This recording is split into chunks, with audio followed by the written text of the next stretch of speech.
Cameron, I have been waiting for this day for 2 years since I've been on this podcast because I can now just go in on Max and it's great. And I can, oh yeah, Dutch fans. Hang on, Chezzy. You blaming Max Verstappen. He does it on lap one and he doesn't get penalised. How, if you don't penalise him on it, do you not expect him, therefore, to do it on lap two?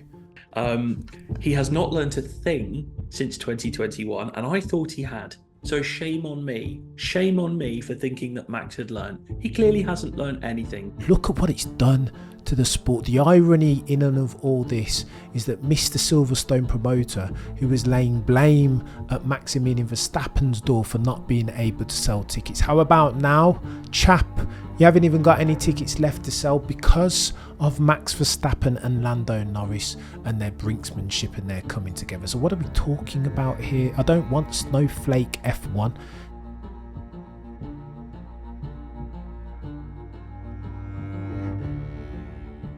Hello and welcome to another episode of the Shakedown episode. With me, as always, my brothers, my brethren, my co-host, my esteemed colleagues, as always, Sir Baxty, and the one they call the A-side Shezzy. How are we doing, chaps? It doesn't matter how you are doing because we need to talk about some F1age, of which there has been a lot this week. Talk to me about lap 63, Baxty, and the coming together of Messrs Verstappen and Norris. Who done it, sir? Okay, so I'm going to preface my remarks because I know quite a lot of my Twitter following do watch this, and they will know for a fact that I was on stage when the incident happened. I have gone back and watched it. For me, clear as day, Max Verstappen was at fault. Cameron, I have been waiting for this day for 2 years since I've been on this podcast because I can now just go in on Max and it's great. And I can, oh yeah, Dutch fans. He has not learnt a thing since 2021, and I thought he had. So shame on me. Shame on me for thinking that Max had learnt. He clearly hasn't learnt anything because, Lando's trying to make a pass on him. He keeps moving under braking and they inevitably crash. But because the stewards didn't police this at any point, Max thinks it's okay. And he has teams and fan base that give him the old up to every 5 minutes. And, it was brainless racing from Max. And you've got, just what it was always going to happen. Lando was desperate because he was going to get a penalty. Max should have just gone, I can sit in your 5-second window when you get a penalty and do a Lewis Hamilton a la Canada 2019. I'll back myself to do that. Off you go, Lando. I'll take the win once your penalty's applied. But he didn't do that because he was driving like his young man-child self and not the mature, the majestic that we've seen from him, particularly in 2023 and 2024. It was... And then what was worse for me was when he tried to force him onto the grass afterwards. And then you've got some people trying to say, oh, well, Lando did it first last week in Spain. Like, no, they're completely different incidents. So, yeah, Max completely at fault. This was old school crap Max Verstappen racing. Why don't you say it how you mean? You really mean it, Baxty? Do you know what I mean? Oh, chest out on this one. Don't pull any punches, sir. Chez, talk to me, bruv. Do you concur or disagree with what Baxty's just said?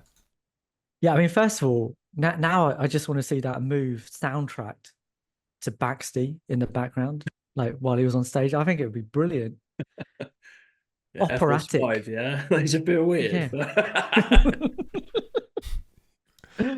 Yeah. Look, I've said this in other places as well that I had definitely thought that Max had sort of changed. Like it was the thing that I'd needed to see, right? Was if Max gets put under extreme pressure for a big result, what does he do? Does he still try and push the other guy off, or does he still try and close the gap and happy to have an accident or biff the other guy off, as Damon Hill I think put it this overnight? Or does he drive a bit more maturely? My stance on this, and I think Baxter, you've kind of said most of the things that I was going to say. The only thing that I was going to add was that the backlash to this from both sides of it has been stark. And the main argument I think that has come forward about what Max was doing was, look, do we not want hard racing? Do we not want our drivers to push each other and make it difficult, or should it just be after you, Claude? I think that was the exact words that Peter Windsor used, right? Which is fine. I do want hard racing. I don't want people to just roll out the red carpet. That's not what I want.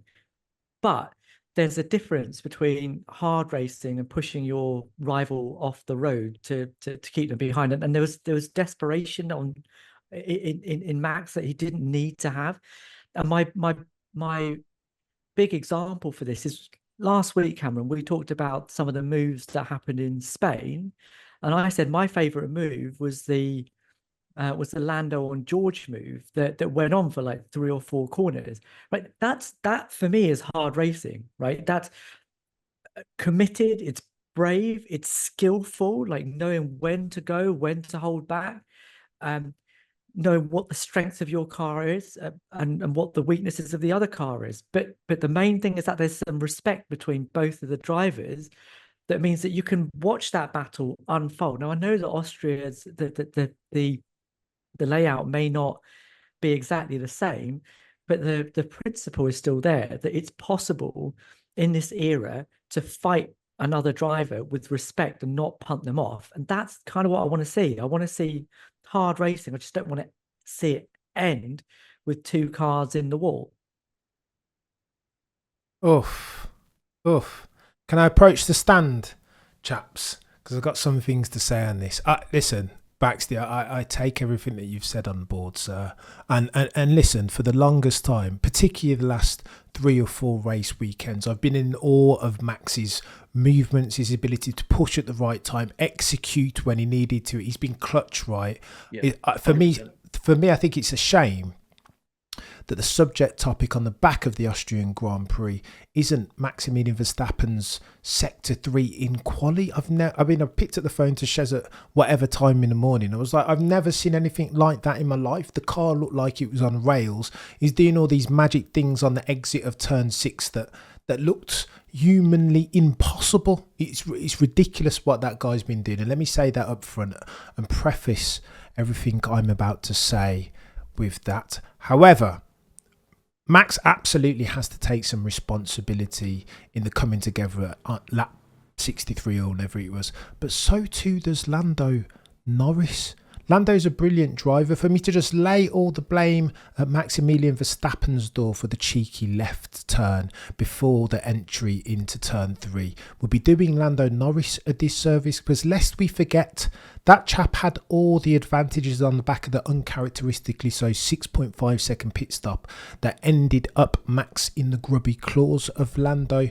True or false? Firstly, he had DRS 3 sets of around that Austrian Grand Prix circuit. Secondly, he had tyre offset.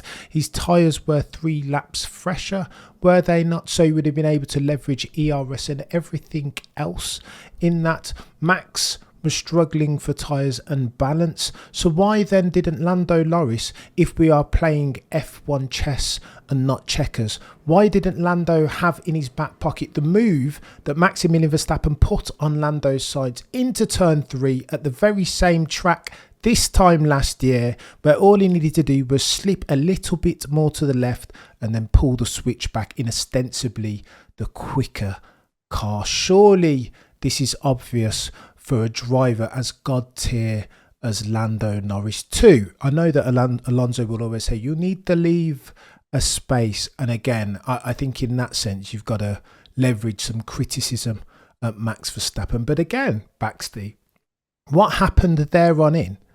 Like Max was, he's delicate, right? Like he doesn't want to lose. I mean, since he's come out and said, I'm not racing for P2, when a journo said to him, listen, Max, you didn't need to win that. You're 71 points down the road in the championship. What are you doing that for? Exactly what Sheza just said, right? You didn't need to do that. You're better than that. Max's response was, I could also stay home, chap.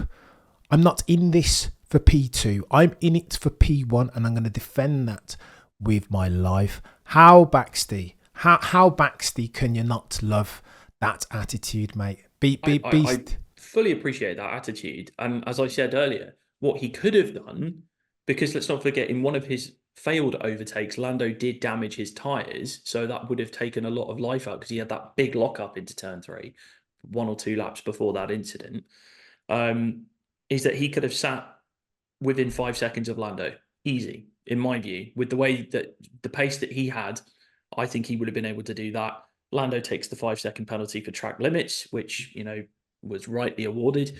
And from there, he wins the race. But Baxley, they weren't able to. We've talked about this before, right? Surely you've got to play to the whistle. You can't expect Max to cede the position in anticipation of a penalty that may or may not come, right? Because the penalty was taking a while to come, but it was I saw under investigation before I went on stage. So Red Bull should have communicated with him to say, look, he's under investigation for track limits. Normally when that happens, it's a slam dunk penalty. And so that was poor communication on Red Bull's front. They should have said to Max, if you can sit in within 5 seconds, they should have waited. Ideally, the situation would have been you wait, and then once he gets the penalty, let him past, boom, sit in that 5-second gap. Now, of course, if Lando drives off and gaps him, then that's a risk Red Bull have to take, and it doesn't work. But this is Max Verstappen we're talking about. He would have found a way to do it, particularly at Austria, where he's just God tier. He's always been God tier around there. So yeah, I think some of Lando's overtakes were messy, but I'm not going to criticize a driver for trying to make an overtake in a faster car. You know that you're dealing with the rear legs of a donkey when you go near him. So you've got to be careful. And Max was breaking the golden rule. You don't move under braking. And he did that repeatedly, particularly. So go on then, Batsy. Let's deep dive this, because I think this is where it gets super techie, having done a bit of due diligence around this. So Johnny Herbert's since come out, for whatever it's worth. Trust Johnny Herbert or don't trust his word. But he's come out and said, my pushback to the FIA is, don't hate the player, hate the game. If you're not allowed to move in the braking zone, and again, that rule's changed, right? Once upon a time, on the back of some of Max's dodgier moves, they instituted this rule where there's no movement allowed in the braking zone. That's since changed, and it's something, the words are erratic movement rather than specifically no movement in the braking zone, and of course causing a collision. However, Alex What's-His-Face of Autosport has since come out and said the GPS trace isn't conclusive as far as Max moving around in the braking zone. Ergo, more than likely, he was braking in a straight. Even if you look at it, he was turning before he hit the brakes?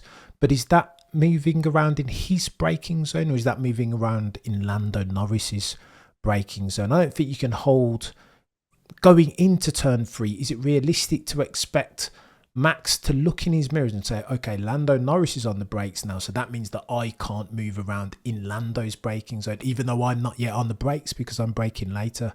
It's techie. And Johnny Herbert's spoken to this, right? They said that the reason why they didn't dole out a penalty in real time for braking or moving around in the braking zone is because it wasn't conclusive. He was being super clever, was Max. It wasn't conclusive beyond reasonable doubt, was it? That's why they couldn't give it to him. Was he really categorically gun to the head, Baxley? Was he definitely moving around in the braking zone? I can't be sure on the earlier laps, but on the actual incident itself, it's obvious. He makes that clear veer to the left because he can see that Lando's trying to go around the outside, because Lando tried to go up the inside previously. But to that point, Baxley, when you look at, and again, I'm playing devil's advocate a tad here, but when you look at the blueprint of the Austrian track, on my latest chat with Mr. Peter D. Windsor, he said that the track actually veers left, and I was like, does the track really veer left? And I looked at the blueprint of the track, and it does actually veer, like it veers left, and then it veers left again into turn 3. And I was like, let me fact check this. And again, if you look at the overtaking manoeuvre that Max pulled off on Sainz, again, same fixture, same turn, this time last year, Max has to do, at the very last stage, a cheeky dart left to account for Carlos's Sainz manoeuvre. Here's what I think, Shez, let me pitch this at you. I think this was a last stand of a manoeuvre from Lando. I think he'd been cheesed off at the movement in the braking zone as he perceived it. And he was like, you know what? I could get out the way here, but like, what does Max, what does he want from me? What am I Marcellus in Port Fit? Am I going to bend over here and just let this happen each and every single? I'm thinking that Lando Norris deliberately didn't move. He didn't want to cede. He'd had enough. This was the line in the sand. True or false, Shez? Yeah, I appreciate the Pulp Fiction reference there as well. That was good. If anyone under the age of 40 understands that one. Yeah, look, I don't think it was. I don't think Lando was doing what he was doing based just off that race. It was based, I think, on what had happened in the sprint the day before. He'd already made a mistake there, right? Like he had pulled an absolutely brilliant move on Max into turn 3, and then was hurtling down towards turn 4 with his DRS wide open, thinking, "Well, hey, I've done it," and then just left too big of a gap. I mean, and too big of a gap for most drivers is too small, but for Max, he saw something, just shoved it up the inside, and Whilst Lando Lando still had his rightly, DRS, which is mad. yeah, it's nuts, isn't it? Unbelievable. Which I think afterwards Lando spoke about quite a lot, didn't he? That, like, I messed up. I shouldn't have left that gap. It was my fault. I know the mistake And that I made. And I think for against any other driver, that probably, maybe it's hyperbole for me to say that, but I find it difficult that any other driver would have been able to do that against Lando into that corner on that day in history. And I think Lando carried that into the race. And actually, I have to applaud him for going for it, for actually not backing out in situations where in the past you would have seen him just back out. But that then brings out the lion, right? if you're going to go for it, Max is going to come back at you again, and that's where I have a problem. Is that I don't mind Max defending his position. It's the way he defends the position that I have a bit of a problem with. And I take your point about what Johnny Herbert said after the race, and he was a steward during the race. So what he says carries a heap of weight. And again, you call it British bias if you want, but I think Herbert has no obligation to explain his decisions, but he does it very nicely for us. So it's good. But I also saw what Anthony Davidson analyzed after the race as well. And if you look at every, like, all three of the incidents where Lando had a pop, whether it's from the outside, the inside, the lockup, the final move.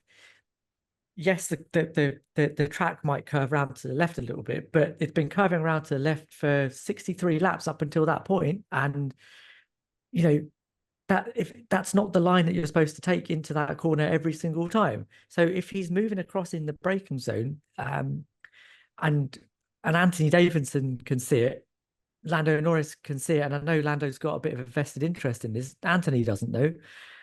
If they can see it, it's not as if it's a completely made up thing. Now, I'm not going to say it was erratic and he moved miles to the left every single time Lando came at him, but there was enough there that Lando was having to check himself. That I think is a bit of a problem. So here's my counter to that, Shez, because this is interesting now. Firstly, we've already talked about FIA. Like, if the FIA aren't penalising it, then who are we to blame for that circumstance? Yeah. Are you blaming Max token, Verstappen for doing something? But hang on, Shez, are you blaming Max Verstappen? He does it on lap 1 and he doesn't get penalised. How, if you don't penalise him on it, do you not expect him therefore to do it on lap 2? Like, this is the FIA, not the FIA's fault wholly, but in this culpability pie, surely they have the large portion of the blame, do they not? More so than even Max Verstappen? Look, I'm not going to get. I really don't want to get into the Andrea Stella McLaren thing where Mate, because go. of all the stuff that happened in 2021, therefore like More just he that in hasn't it, learned his but lesson. There's definitely a lot of that in there, but this isn't, look,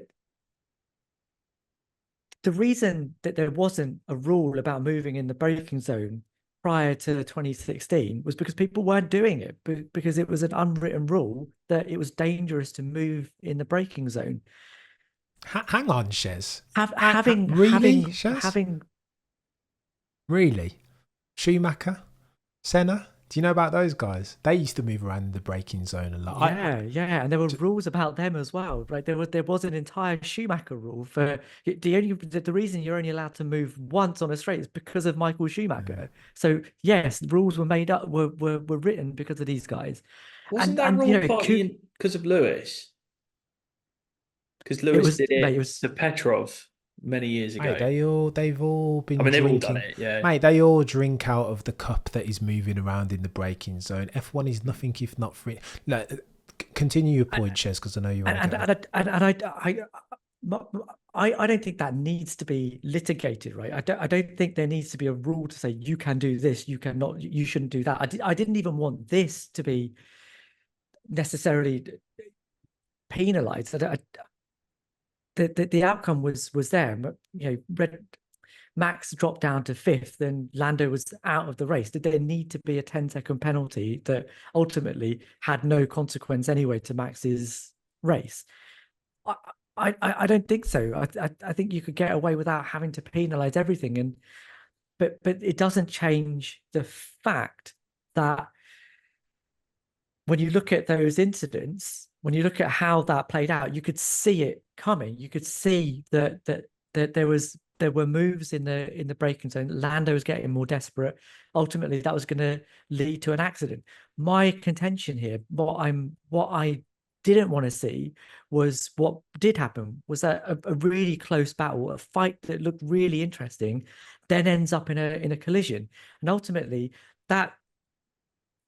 When you look at the onboards for the incident when it occurred, and you look at the overhead camera, and you look at the steering trace from Lando, because Max's hasn't been released yet, as shades of Brazil 2021 again.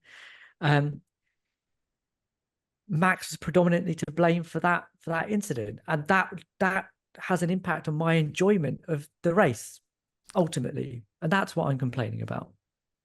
I take that, Shez, but again, for me, I feel like F1 as at July 2024 has become overly sanitized. I'll be honest with you, very, very safe. Agreed. Accidents, not that we don't listen, you can never make F1 too safe, right? Shout out to those guys who have raced and lost their lives or been seriously bloody injured, for Pete's sake. However, I feel like we don't want it to become too sanitized, too per Peter Windsor, after you, Claude. And I think Max in that sense is a blast from the past. I almost feel like Max was born too late. We wanted to see Max alongside Senna and Mansell in like the late 80s, right? That's how he races. And so I think that's whatever we want to say about the brinksmanship. Was it over the line? Was it on the line? Whatever. Was it Lando's fault? Was it Max's fault? Whatever we want to say about that. Look at what it's done to the sport. The irony in and of all this is that Mr. Silverstone promoter, who was laying blame at Maximilian Verstappen's door for not being able to sell tickets. How about now, chap? You haven't even got any tickets left to sell because of Max Verstappen and Lando Norris and their brinksmanship and their coming together. So what are we talking about here? I don't want snowflake F1. This needs to be proper race hard. And listen, sometimes they're going to overstep the line. Is this not part for the course? Is this not the cost of doing business, Shez?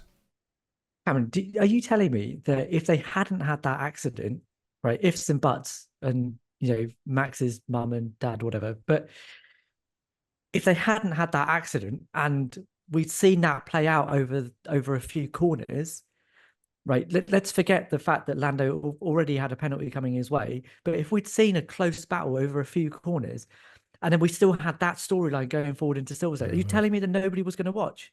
No, bruv, it's more. difference in extents and not kinds. It's more, Shez. This is Silverstone 2021. Ironically, the weekend that we go into Silverstone, it's more, Shez. It becomes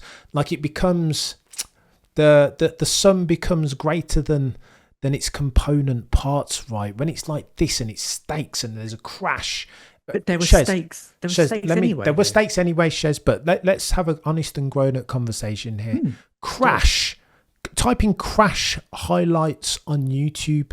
This is a very like base human, almost like a primordial need to see this sort of stuff. That sort of thing crosses over into the mainstream line and attracts mainstream attention dollars in a way that Lando and Max just going back and forth, fantastic switch back from Lando on the inside turn 3 of Max that could never. Shez, it's different. Now I'm not saying that the ends justifies the means necessarily. I also, as a diehard, would have preferred for them to have raced to the end clean and not ever touched. But to deny the net effect of that, Shez, that it's blockbuster for F1, that Liberty Media and Greg Maffei will be doing one of these, rubbing his hands, I think is a tad naive, Shez. It's different now. Silverstone, front row lockout between Messrs Norris and Verstappen. The world will be watching for the rematch, chap. It's just different. You know what I mean, Baxty? It's more now. Everybody will be watching now. As soon as that race finished, like this weekend just gone, people were already joking that Lewis was going to be giving him advice on what to do into cops on lap 1. Oh my gosh. Yeah. No, I mean, Shez said earlier, I want to see hard racing. And some of the clips that I saw shared around, mostly centered around 2 drivers that I don't actually think, other than one incident I can really think of, they've hit each other. And that was Messrs Hamilton and Alonso racing as hot, because those 2 will never give an inch. No. But 9 times out of 10, they won't hit each other unless it's lap 1, Belgium 2022. Yeah, that is hard, fair racing. They know where the line is. They respect each other enough as drivers to not do stupid stuff. But they will push and they will push and they will push.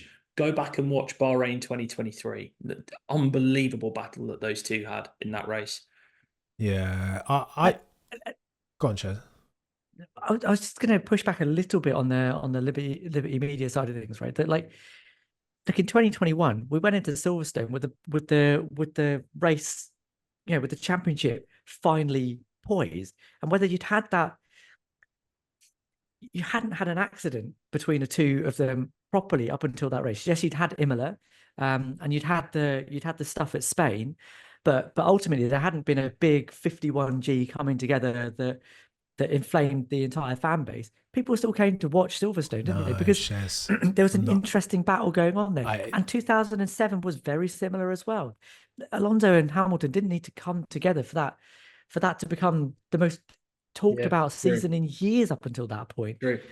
You don't have to have an accident, right? Yes, it ups the stakes. Yes, for Liberty Media, yes, it makes it another level. But it's not absolutely necessary. Like people will still watch if there's a decent storyline. All we've been asking for the last 3 years is that there's a bit of a battle at the front. We've got that. Why does it have to also have people falling off the road at every corner? It doesn't, Shez. I'm not saying it has to, but I'm saying in the event that it does, it's more. It's whatever it would have been before to the power of 3 or 4. Like, it's just more, Shez. Can you imagine that? You see the way that people are watching F1 content. They want to hear what's going on between Lando and Max. Are they talking? They didn't go home together on the same private jet as they normally do. Has Max apologised to Lando, as Lando's asserted that he expects of Max unless he wants to lose my respect? Like, it's just more, Shez. I think I need to take off my hardcore F1 cap and understand what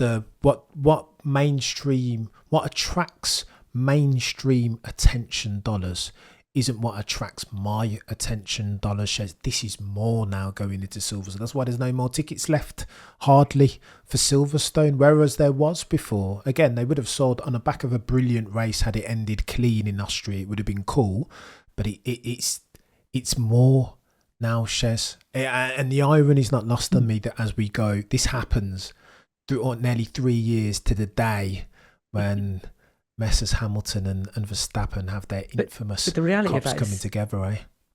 but the reality is, if that's how we're going to play it, then Max is open to criticism, and he's, sure, Lando is too, a little, but you're going to get punters like me and Baxley saying, well, that wasn't kosher. Yeah, but again, what I'm saying, I don't disagree with you, Shez. That might not have been copacetic, the letter of the law, etc., etc. But if it's not, penalise it in real time. Issue a penalty if if it's obvious and clear that Max is moving around in the braking zone on lap 59 or whatever. Penalise it come the end of lap 59, right? It wasn't clear and obvious. They didn't penalise him.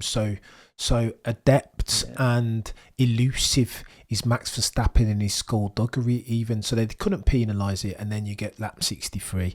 That happens, and then they penalise him to the tune of 10 seconds. And even around that penalty, if you're Lando, Norris, you're going to do what Max Verstappen fans did at Silverstone and say, hold on, he gets a 10-second penalty and I get a DNF for the privilege. Like, what's that about? That was exactly the same. And extends his lead in the championship. And extends his lead in the championship. Yeah. It was 71 points before. It's much more now. Like, this is, I don't know, F1 history is bonkers. It doesn't repeat, but it does rhyme. Can I just go back to that whole thing about penalties, right? Like, I genuinely don't think a penalty needed to be dished out for any of this. That's not what that's not what I'm saying. I'm not saying the FIA needed to litigate for every single move. If you go back, you go all the way back to 1989, when Senna and Prost had their move into the chicane in Japan, they sorted it out right there and then on the track, right? Okay, wow. Senna got a penalty for rejoining badly, but he never got a penalty for the dive bomb. Prost didn't get a penalty for turning in on him. That was just both cars stopped, and the consequences were the consequences because of what happened on track. So why does this incident need to be litigated? Max finishes 5th because he's had an accident. Lando is DNF because he's had an accident.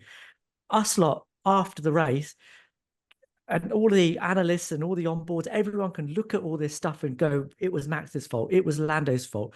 This happened, that happened. This is awesome. This is going to be fun going forwards. Why does there need to be a penalty? Can you genuinely answer why there needs to be a penalty for this? Well, because that's what it says in the rule. Like, I don't. This deserve a penalty thing, Shez, is a proper misnomer.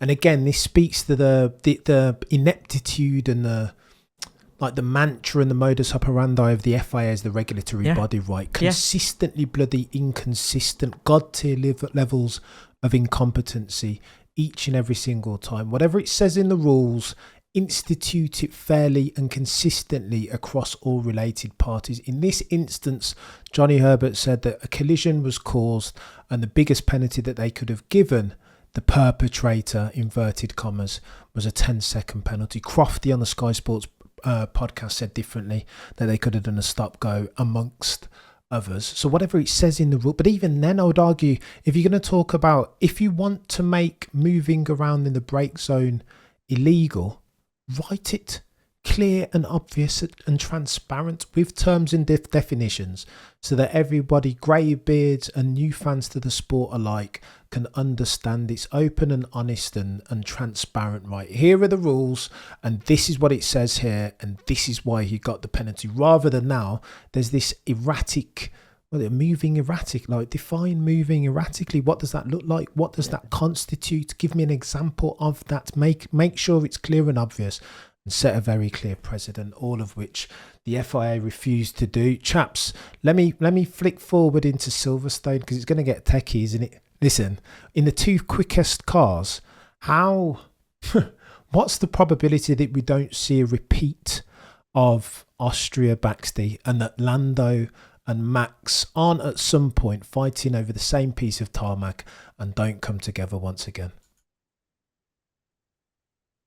I think they're smart enough not to go near each other again. I mean, Lewis and Max had plenty of races after 2021, after Silverstone, didn't they? I mean, Monza was Monza, and they didn't, and then obviously Jeddah was Jeddah, but I think Monza being straight after Yeah, Silverstone as well, by the way. there Isn't it? was Hungary as well, yeah, it was where 2 races after. Bottas went bowling, but but no, like they're going to clash less than everyone was kind of expecting Max and Lewis to collide every week, and that just wasn't the case.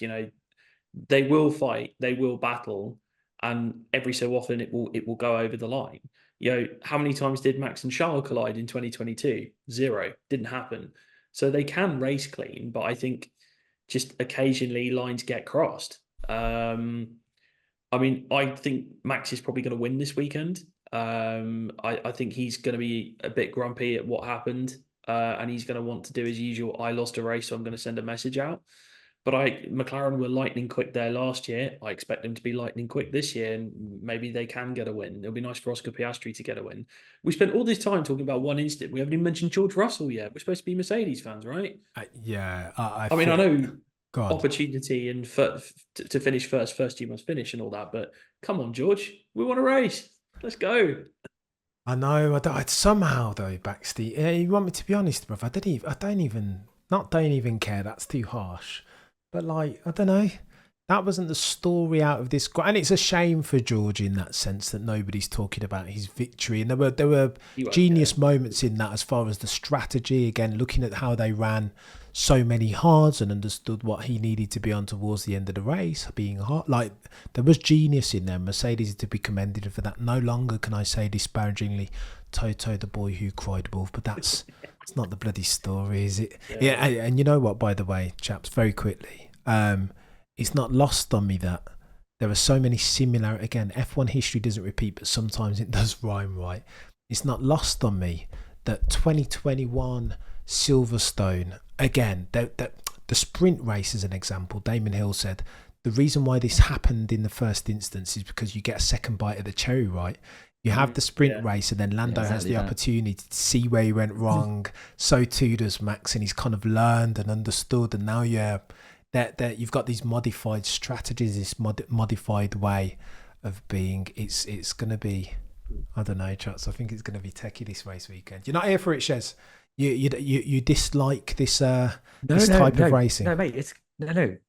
It's great. Look, I have to say, I was falling asleep in that race for most of it, and then the pit stop happened, and boom, I was like, wow, I have to watch this. This is just unmissable stuff, and it was brilliant. Yeah, and then there was an accident, and I'm like, you were disappointed. I was just a bit deflated. Like, but I wouldn't have wanted to miss everything that came up to that. Mate. Just because there was an accident, you know what I mean? Of course, I want to watch it. One thing I would say about 2021 though, right, is there was a reason why we went on a run of races where Lewis and Max didn't sort of collide every race, because Merck had brought a big upgrade to Silverstone, hadn't they? And from there on in, it wasn't a case of Lewis was always having to chase Max. There was a little bit of, okay, I can let this one go because I've got a quicker car and I can get him back another time, which I don't think Lando's got that. So I think there's definitely an accident in their lockers to come, whether it's Silverstone or later.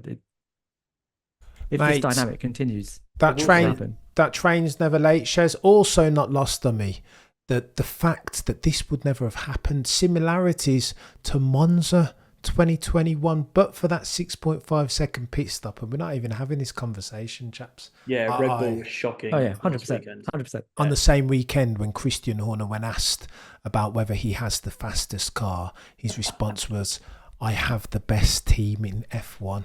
And again, that's only a week after James Allison said that complacency was the dragon that Mercedes were always going to have to slay.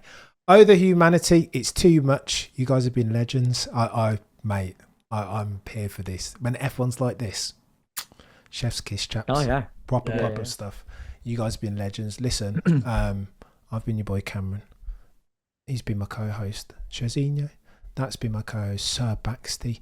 Put some respect on his name. If you're listening on a podcasting platform, 5 stars on a follow. If you're watching on the YouTubes, like, comment and subscribe. Between now and next time, as always, remember to look but never stare.